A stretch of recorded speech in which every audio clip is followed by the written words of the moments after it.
Masechet Sota, Daf Yudzain Amud Bet. Eno kotev lo ala luach, velo ala neach, velo ala diftera, ela ala megillah.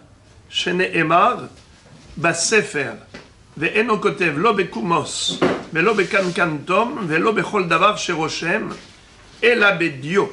Shene'emar, umaha, ketav shiachol leimachot. Alors dans cette Mishnah, on nous donne les détails de l'écriture de la Megillat Sota. Vous savez que la Torah demande au Kohen de retranscrire sur un parchemin la paracha de la Sota. Nous avions vu précédemment, dans la Mishnah précédente, quels sont les psukim que le Kohen devait écrire sur le parchemin. Il y avait 3 chitotes, Rabbi Meir, Rabbi Yossi, Rabbi Yehuda. En tout cas, sur quel support ces psukim doivent être écrits, c'est le sujet. Ce support-là ne devait pas être un louah, un tableau en bois. Velo ala nea, ni sur du papier. Velo ala diftera. Rachidi diftera, or she'eno me'ubad kol tzorko, de maliach vekamiach velo afitz. Shehayu me'abdim haklafim be'afatzim shekorim gal. On n'a pas le droit d'écrire la paracha de Sota sur du diphtéra, c'est-à-dire de la peau de bête qui a été travaillée, qui a été tannée, mais on n'a pas terminé le travail du parchemin. Il fallait qu'il soit premièrement kamiyah, trempé dans la farine, de l'eau avec de la farine. Il fallait qu'il soit maliyah, aussi salé, et aussi afitz, avec des afatzim, c'est-à-dire des produits à base de noix de gale.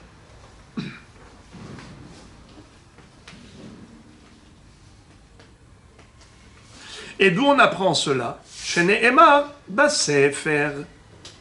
Puisqu'il est écrit que le Kohen va devoir écrire les katav et alota elea Kohen basefer umaha elme hamarim. Basefer Rachidi klaf, un parchemin.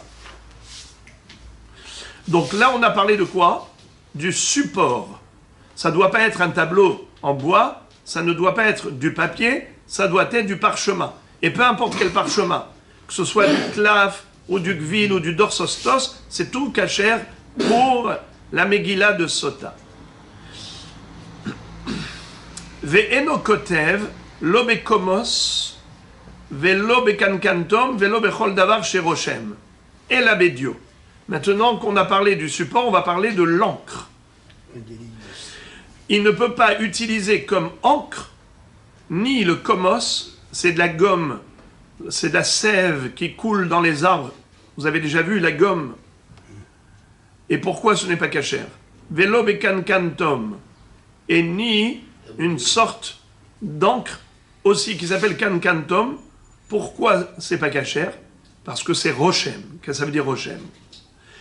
Il faut effacer l'écriture dans l'eau pour faire boire à la sota. Donc il faut que ce soit de l'encre effaçable et pas une écriture indélébile. Or, si on écrit avec du komos, si on écrit avec du kankantom, qui sont des sortes d'encre indélébiles, puisque c'est rochem, ça laisse toujours une trace, on voit l'écriture, ce n'est pas bon. Et la bédio, il faut que ce soit du dio, de l'encre, comme dit Rashi, avec la vitriole, de manière à ce que bédio chez la nous, chez le saraf, qui est comme l'encre qui est la nôtre, que quand tu l'effaces dans l'eau, il ne reste plus aucune trace. Shene'emar umaha, ktav she'achol imachot. Comme il est dit, il effacera. Il s'agit d'une écriture qui est effaçable. Gemara. Amarava, Megillat Sota sheketaba balayla pesula.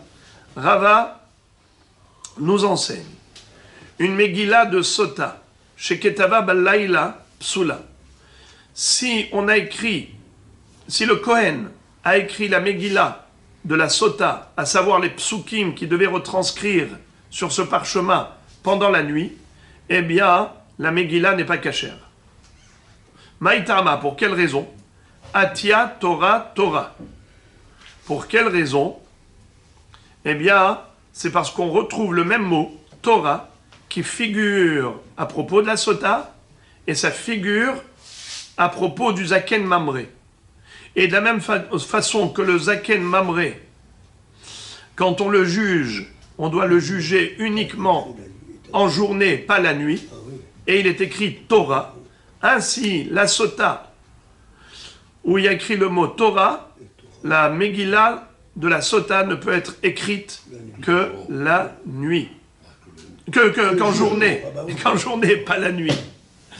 Alors, relisons. Maïtama, pour quelle raison la Megillah de Sota qui a été écrite la nuit n'est pas cachère? Atia, Torah, Torah. On l'apprend du même mot qui figure dans les deux thèmes, Torah et Torah. Il est écrit à propos de la Sota que le Kohen va appliquer à la Sota toute cette Torah. Ça veut dire quoi toute cette Torah? Toute la loi de la Sota. Il va lui appliquer, comme c'est écrit. Donc on retrouve le mot Torah concernant la Sota. Uktiv Hatam, et il est écrit là-bas à propos du Zaken Mamré. Vous savez c'est quoi un Zaken Mamré? C'est un homme qui se rebelle contre le Sanhedrin. C'est un Hacham qui contredit le Sanhedrin Agadol Birushalayim. Eh bien, même s'il croit avoir raison, il n'a pas le droit de contredire les sages de la grande assemblée du tribunal de grande instance. Ktivatam alpi Torah asher yorucha ve'ala mishpat. Ma mishpat bayom af megillat sota bayom. De la même façon que le mishpat, un jugement, ne peut se faire qu'en journée, et Rashi dit qu'on l'apprend du pasuk Vehaya beyom hanchilo et banav.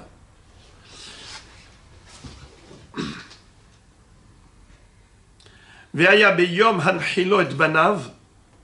Et ce sera le jour où il va laisser comme héritage à ses enfants la nahala, son patrimoine. Le Bechor va prendre 2 parts, les autres vont prendre qu'une seule part. Eh bien, étant donné que le jugement de l'héritage, ça ne peut se faire que Bayom, Beyom Hanchilo et Banav, ainsi la paracha de la Sota ne peut être écrite qu'en journée.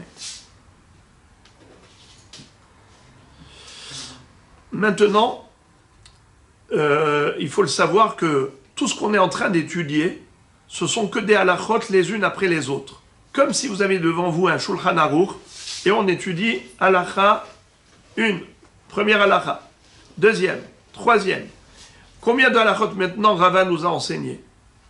La première, c'est que Megillat Sota, chez Katav Ota Balayla Psula. Il ne lui crée que le jour. Alors maintenant, pourquoi est-ce que Rava nous enseigne toutes ces halachot? Alors premièrement, déjà, c'est un enseignement en soi. 1, 2, 3, 4 halachot. Mais ensuite, Rava va nous faire part de ces questions. Il va dire, ces halachot, je les connais. Elles sont évidentes.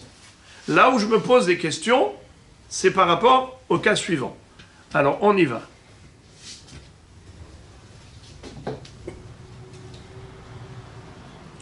Ketava le mafreya, pesula. Si quelqu'un a écrit la paracha de Sota à l'envers. Ketava le mafreya, pesula. Comment ça, il a écrit à l'envers? Eh bien, il a écrit les mots à l'envers, nous dit Rashi. Le dernier mot d'abord, et après l'avant-dernier, il a écrit à l'envers. Ou bien, il a écrit un mot, même ne serait-ce qu'un seul mot, en désordre. Un mot qu'il devait écrire à la fin, il a écrit au début. Ou au milieu, il a écrit au début. Ça s'appelle les Mafreya. Il a écrit à l'envers. Eh bien, Psoula, la Megillah n'est pas cachère. On ne peut pas donner à boire à la sota, c'est tout. Dans laquelle on a effacé une Megillah qui a été écrite à l'envers. Troisième halakha, d'où on apprend cela? Dirtiv et katav et ha'alot ha'ele. Kedirtiva. La Torah demande au Kohen d'écrire ces malédictions. Ces malédictions, telles qu'elles sont écrites dans la Torah, dans l'ordre et pas en désordre. C'est quoi Kedirtiva? Comme c'est écrit. Troisième halakha enseigné par Rava. Ketava kodem shetekabel alea shvoa.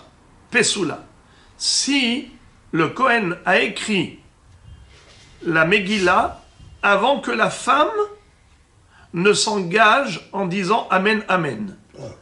Ça veut dire que, comme on l'a vu précédemment, que le Kohen va la mettre en garde en lui disant attention, si tu as fauté, voilà ce que tu vas subir comme malédiction.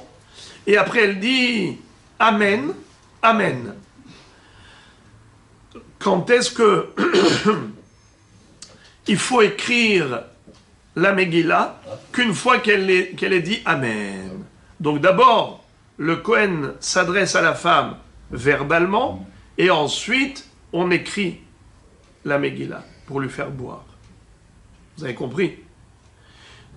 C'est-à-dire que tout le débat qu'il y a entre le Kohen et la femme, quand le Kohen lui dit « Dis-moi, tu as trompé ton mari », elle dit non. Il lui dit « Tu sais, maintenant, je vais te tester. On va te faire boire quelque chose qui va mettre ta vie en péril. Tu prends ce risque. Alors, sache une chose. Si tu as trompé ton mari, tu vas exploser. » Alors elle dit « Amen. Oui, je le sais. Émet, je le sais. Et je m'obstine à dire que non, que je suis innocente. » Après ce débat, cette conversation entre le Kohen et la femme, c'est là qu'on écrit la Megillah. Alors c'est ce qu'on nous dit ici, qu'il y a un moment pour écrire la Megillah. Ça ne peut pas se faire avant que la femme ait accepté verbalement, qu'elle dise Amen, Amen. Sheneemar, Vishbiya, Ve'acharkar, Ve'kata, comme c'est écrit dans la Torah, que d'abord il va la faire jurer, et ensuite il va écrire. Encore une halakha. Ketava igeret, pesula. Qu'est-ce que ça veut dire Ketava igeret? S'il a écrit la Megillah comme un courrier. Chaque fois qu'on dit Megillah, vous avez compris qu'on parle de Megillah de Sota. Eh bien, ce n'est pas cachère. Qui est-ce qui peut me dire qu'est-ce que ça veut dire qu'il a écrite comme un courrier? Alors, je vous invite à regarder Rashi. Sans kavana. Sur un papier normal. Le papier, on a déjà dit que le papier, c'est pas cachère, c'est la Mishnah. Comme un courrier. Non, mais maintenant, sur un parchemin, et ce n'est pas cachère. Rashi, regardez l'avant-dernier Rashi de la page. Igeret, belo sirtut. S'il écrit sur un parchemin qui n'a pas été mesurtat, il n'y a pas eu de sirtut. C'est quoi sirtut, Rabbi Yaakov Hatzadik? Les lignes. Bravo. Ah, Les lignes invisibles. Ça veut dire qu'on va marquer le cuir, on va marquer le parchemin avec quelque chose de tranchant pour... Marqueur. quelque chose de pointu plutôt, pour marquer les lignes droites, afin que l'écriture après elle soit droite. Maintenant, d'où on apprend? On apprend du mot Bassefer, Vekatav, et à Alotaele à Kohen, Bassefer. Bassefer Amarahamana. Rashi dit, Halacha le Moshe Misinai, chez Asfarim, Tzrichim Sirtut. Puisque c'est une halakha les Moshe Misinaï,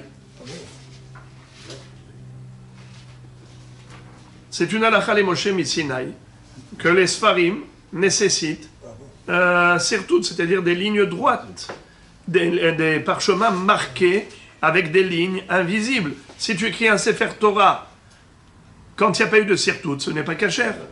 Les tfilin, les mezuzot, il faut que ce soit avec sirtut. Eh bien, ainsi, la Megillah de Sota, elle doit être écrite avec Sirtout, parce que c'est écrit Sefer, comme un Sefer. Et c'est ça ce que ça veut dire Igeret, comme un courrier. Un courrier, c'est un parchemin qui n'a pas été marqué avec des lignes droites. Puisque ça s'appelle Sefer, il faut qu'il y ait Sirtout. Maintenant, Daf Yutret, première ligne. Encore une halacha. Ketava al shene dapim pesula. Sefer echad amar Hamana velo shnaim u shlosha sfarim. Si il a écrit la paracha de la Sota, pas sur une seule Megillah, il a écrit sur 2 dapim. Alors en fait, je me suis un peu engagé. J'ai pris position dans une mahloket entre Rashi et Tosfot. Ici, il y a une très grosse mahloket. Rashi et Tosfot, ici, ont un débat très, très houleux. Rashi dit Ketava al shne dapim pesula. S'il a écrit la paracha de Sota sur 2 dapim, ce n'est pas kasher. Qu'est-ce que ça veut dire 2 dapim? On aurait dit 2 feuilles différentes. Eh bien, non. Rashi, bravo, 2 colonnes différentes. Le premier Rashi de la page, Kedapim shel Sefer Torah, Ha'asuyim Amudim. Oui, d'accord, oui.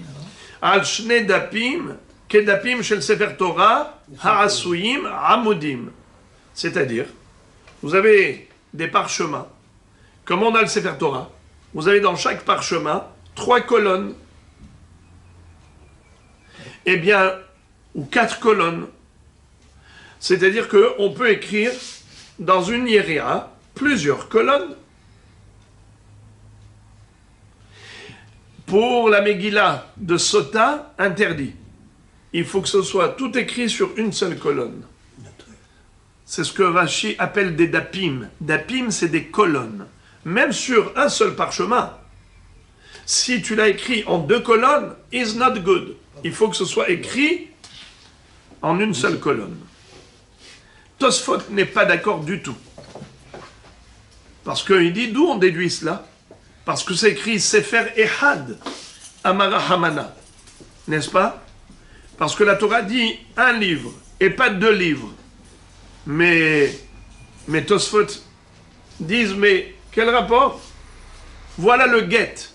Le get, c'est bien écrit Sefer. Vekatavla Sefer Keritut. Et pourtant, bien qu'il soit écrit Sefer Keritut, on peut écrire un get sur 2 colonnes. Alors pourquoi tu dis que le mot Sefer, ça implique forcément une seule colonne? Ce n'est pas vrai. Le get, il est kasher même s'il est écrit en 2 colonnes, à partir du moment où il est écrit sur le même support. Il faut juste que ce ne soit pas 2 dapim différents, c'est-à-dire 2 feuilles différentes. Mais si c'est sur la même feuille, même en 2 colonnes, le get est kasher. Alors pourquoi tu dis que pour la Sota, parce qu'il est écrit Sefer, alors Sefer est Had et pas Shne Sfarim. Alors une seule colonne et pas 2 colonnes. Mais quel rapport? 2 colonnes sur la même feuille, sur le même parchemin. Ça s'appelle Sefer, comme pour le get. C'est la raison pour laquelle Tosfot ne sont pas d'accord. Et ils disent 2 dapim, c'est 2 feuilles. C'est-à-dire qu'on ne peut pas écrire la paracha de Sota, la moitié sur un parchemin, et l'autre moitié sur un autre parchemin. Ça, on ne peut pas.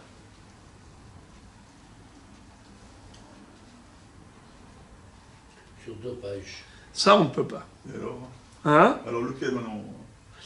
Alors, maintenant, donc on a une marloquette. Pour Tosfot, même si on a cousu, après l'écriture, les 2 feuilles, les 2 parchemins, c'est pas kasher. Par contre, si on a cousu d'abord les 2 parchemins, comme on fait pour le Sefer Torah, et que c'est considéré comme une seule entité, on a le droit d'écrire là-dessus, même si ce sont 2 feuilles, mais elles ont été reliées, on peut écrire la moitié sur cette feuille et la moitié sur cette feuille, puisqu'elles sont déjà reliées.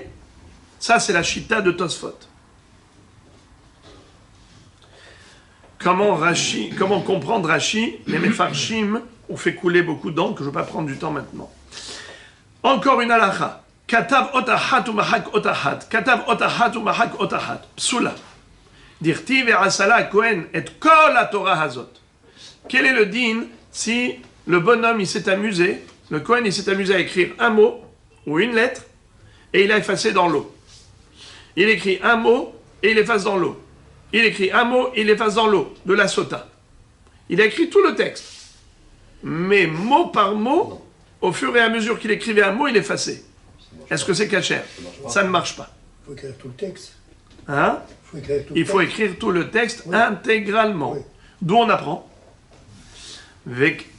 Parce que c'est écrit Ve'asala Kohen et kol la Torah hazot. Pourquoi on a écrit et kol ha Torah? On aurait pu écrire et ha Torah. Le mot kol, c'est pour dire qu'il faut écrire la totalité du texte. Maintenant que Rava nous a enseigné des halachot qui sont simples et évidentes, avec des psukim à l'appui, maintenant Rava va dire, mais il y a quand même des questions que je me pose. Ba'e Rava. Katav shte megilot li shte sotot. Quel est le din si par exemple il y avait au Beth Amikdash 2 sotot, 2 maris qui ont damné leurs femmes, respectivement. De coups. Le Kohen maintenant, il a écrit 2 megilot pour les 2 sotot. Les 2 sotas. Umahakan et torkos ehad. Et il a effacé les 2 megilot dans un même verre. Maou. Maou, quel est le din? Est-ce que ça marche ou ça marche pas? Chaque information. Alors, Rava, il explique pourquoi oui, pourquoi non. On pourrait dire que oui, ça marche. Pourquoi? Ketiva lishma ba'inan ve'aika. Le principal, c'est d'écrire chaque Megillah, respectivement, pour chaque femme. Il y a une Rachel, alors il a écrit pour Rachel. Il y a une Léa, il a écrit pour Léa. Mais après, l'effacer dans le même vers, quel est le problème? Quel est le problème?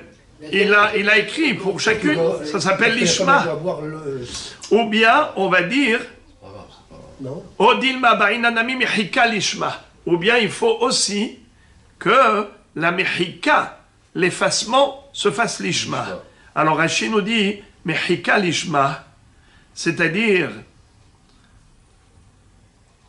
bekos l'ishma, le'atzma. Il faut que ce soit dans 2 vers différents. Pour que l'effacement dans ce vers, c'est pour cette femme. L'effacement dans ce vers, c'est pour cette femme. Or, si tu effaces pour les 2 Megillot dans le même vers, tu ne vois pas quel vers. Il n'y a pas de distinction entre les vers. Donc, on ne voit pas. Il n'y a rien qui nous montre que ici, ça a été effacé pour cette femme.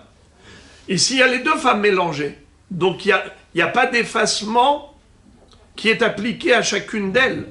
C'est-à-dire, on a effacé les 2 dans le même vers. Alors maintenant, montre-moi le vers dans lequel on a effacé la Megillah de celle-là. On te dit, voilà. Et la Megillah de celle-là, voilà. Dans le même vers. Donc, il n'y a pas de Mehika Lishma. Mehika Lishma, c'est-à-dire pas seulement l'action d'effacer. Parce que bien sûr que quand il a effacé, il a dit, j'efface pour Rachel et j'efface pour Léa. Non, on parle de la Mehika, c'est le résultat.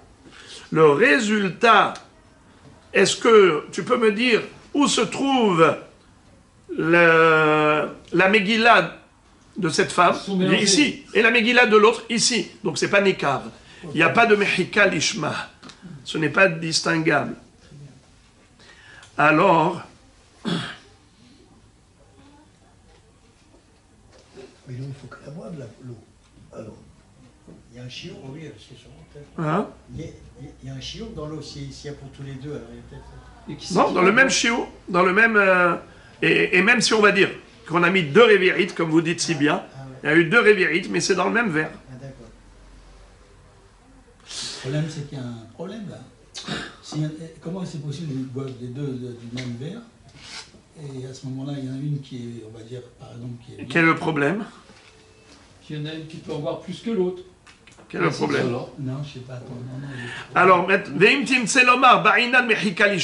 et si tu me dis que ça ne marche pas, il faut que chaque vers dans lequel on a effacé, qu'on sache que ça c'est le vers de Rachel et ça c'est le vers de Léa. La question, une nouvelle question. Mais Hakan bishte kosot.